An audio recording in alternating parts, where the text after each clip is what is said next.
Last time on Lucky Fish. We sailed the boat for the first time, rounded the Cape of Good Hope, had a first time for everything, left the boat on the hard stand in South Africa, Zaya got labelled an undesirable person and banned from returning for 12 months.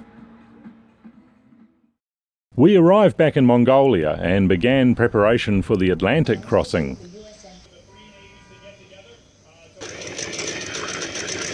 Luckyfish was set up for coastal cruising. She needed some upgrades to make her ready. There was a lot to organise and we had to get ourselves ready too. We continued fitness training, ordering parts, and chatted long and hard about how to make our first ocean voyage a success. Zaya's experience would be enhanced if she had some female company and someone to share her beloved Mongolian language with during the long days at sea. A watch system with 3 crew is also much better than 2. We asked Sister Toya if she would like to join us. She said yes, and we are so happy that she did. Zaya's overstay appeal was taking much longer than the 90 days they told us. We had to make a backup plan. We decided I would go to Cape Town on my own, prepare the boat and sail to Namibia where both Zaya and Toya would be welcomed. I needed a crew for this, and as I was completely new to Warrams, I needed to learn how to set one up for crossing oceans safely. I dug into the Warram Hall of Fame looking for expert help. One name popped out, Rory McDougall. He sailed the smallest catamaran around the world in the 1990s, a tiny Warram Tiki 21. An incredible feat, but would he help us? A bit of Googling later and we found out he has a marine business in England and does the occasional yacht delivery. I phoned him. He was interested. We agreed on terms. The only catch was I had to have the boat back in the water before Rory arrived. I packed all the boat parts, unboxed, into my suitcases and left for Cape Town to begin work on the boat. In the meantime, the girls carried on preparing. In 600 metres, turn right. Yachtport has very high security.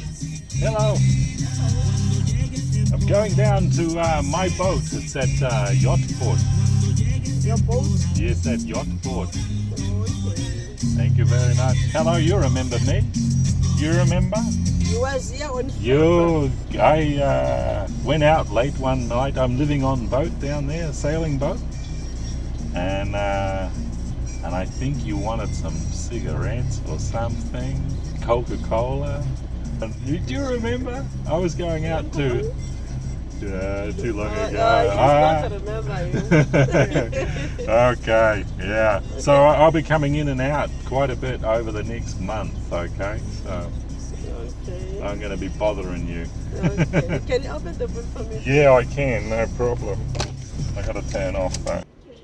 Okay, good. Well, nice to see you again and have a great afternoon. Okay. Are you going to watch the rugby? Yes. Yes, of course. Yes. Who's going to win? Do you think the Box will win or the All Blacks? Oh, the All Blacks. You think the All Blacks are going to win? Yes. Ah, I like that. I like you. You're my friend. I think the All Blacks will win too. I'm a New Zealander. Oh. Okay. Okay, good. Okay. Thank you very much. Okay. Bye-bye. Bye. I was really surprised to learn that the black population of South Africa generally cheered for the New Zealand team, the All Blacks, and not their local team, the Springboks. They remember the days of apartheid and the stance the New Zealand Rugby Union took boycotting matches with South Africa. We'll take that with interest. What on the other side? Right on the line now. Given What's everything this? for the green and gold for many, many years. Yes!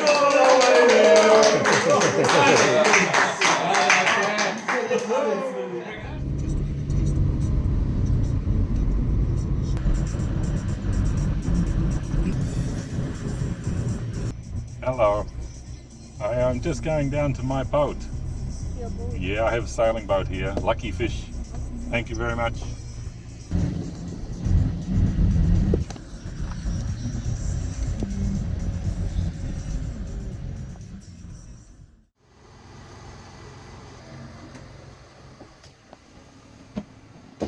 The wind, depth and speed logs on Luckyfish were no longer functioning, despite being only 18 months old. I replaced everything with B&G gear. It began with the removal of the old depth transducer to make room for the new one.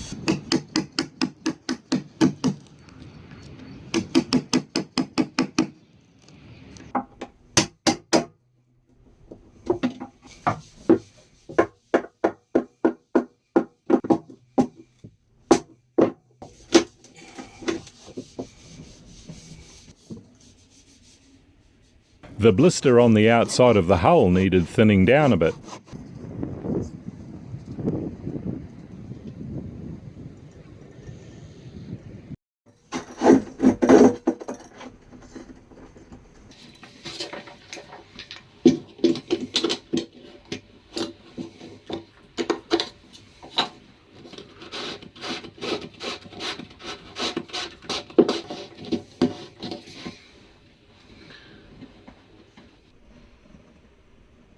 The B&G gear has water temperature, log and depth all on one through hull, so the old log was removed and the hole filled.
That work completed, I began on the nav console, filling the old holes and making way for the chart plotter, compass, Triton gauge, AIS transponder, radar and SimNet backbone.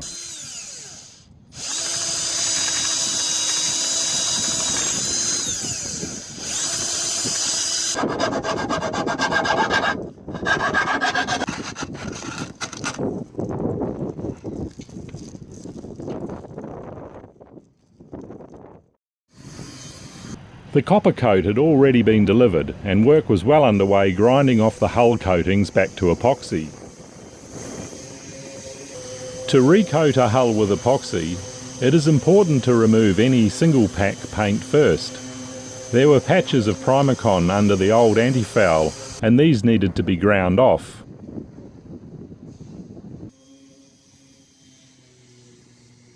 Luckyfish is coated throughout with 2-pack epoxy and polyurethane paints.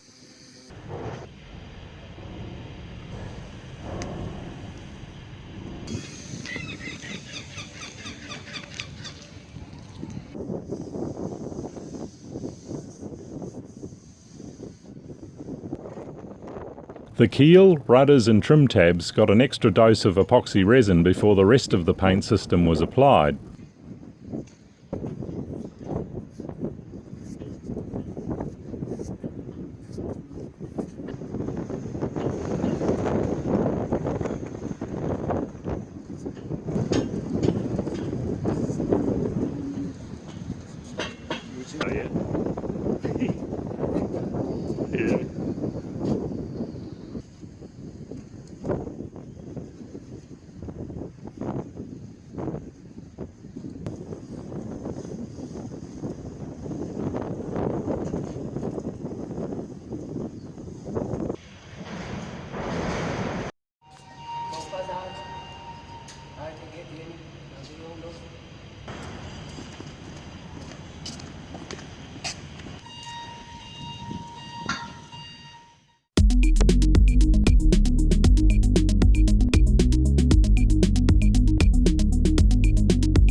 nice as well, nice.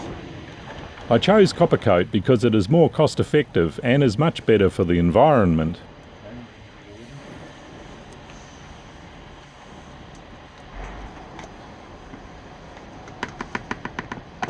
Now we'll be experts in a couple of hours. Yeah. It actually mixes rather nice and quick, eh? It does, yeah, it's true. Okay, now comes the hard part. I'll give it another good mix, eh?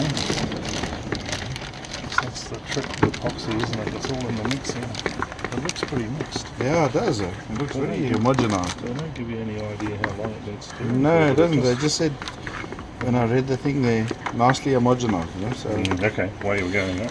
Okay, and now we've got to keep mixing. Then goes the gold dust.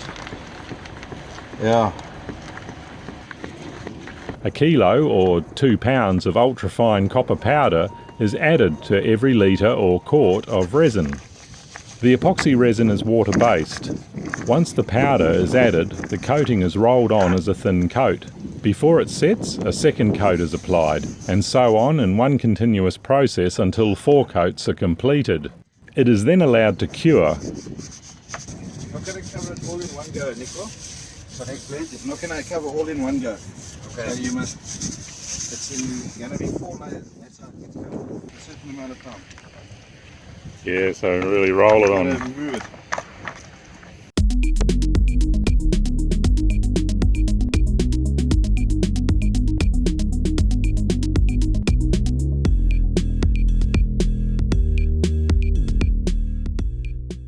It took 12 litres, about 3 gallons, to coat the 2 hulls and rudders, and cost about $1,700 US.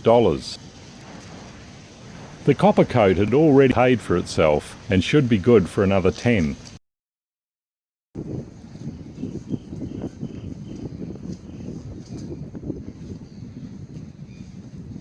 Wiping the hull every 2 weeks or so to remove the slime is all it takes, and it sure feels a lot better than sending clouds of ablative antifoul into the marine environment.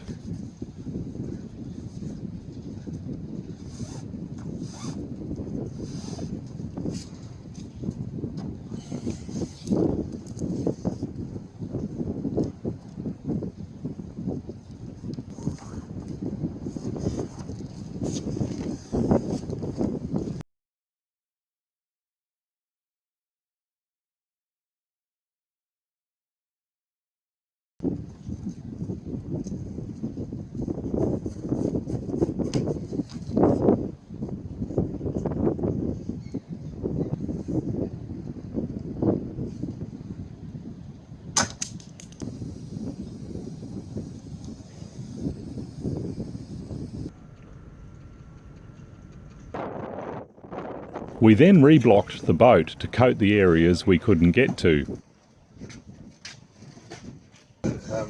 Extend it first, get it all the way away, right? Let it down.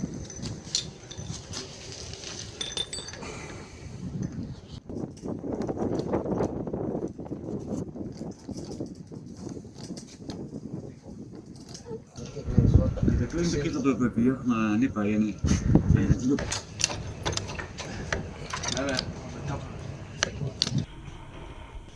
Going down. Going now.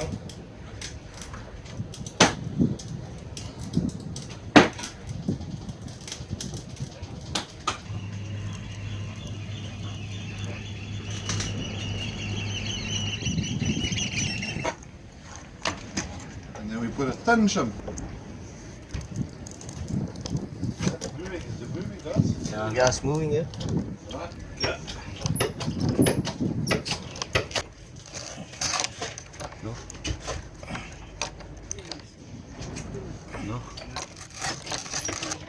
We're ready.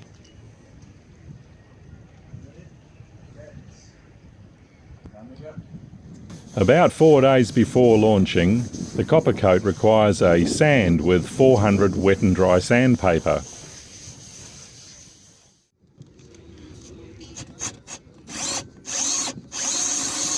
We had found that the side decks lifted with wave impacts, particularly in beam seas which no catamarans enjoy. So we fitted some latches to retain them.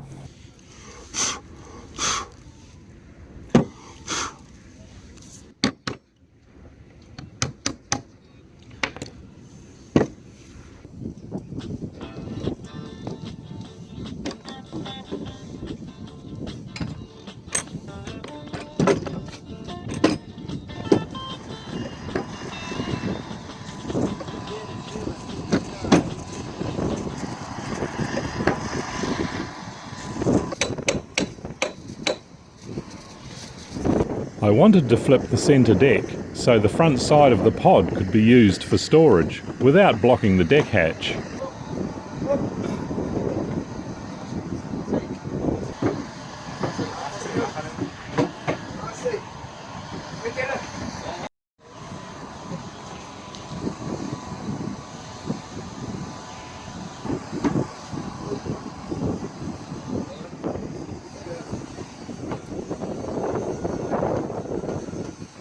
It was a close fit, but not close enough. Off it went to the workshop for a few millimetres of adjustments.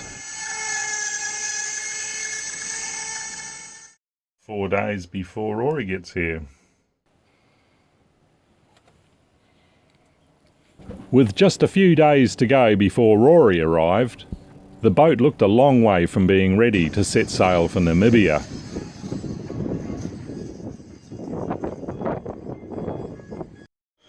And conditions in the porthole aren't much better. All I could do was hope he understood.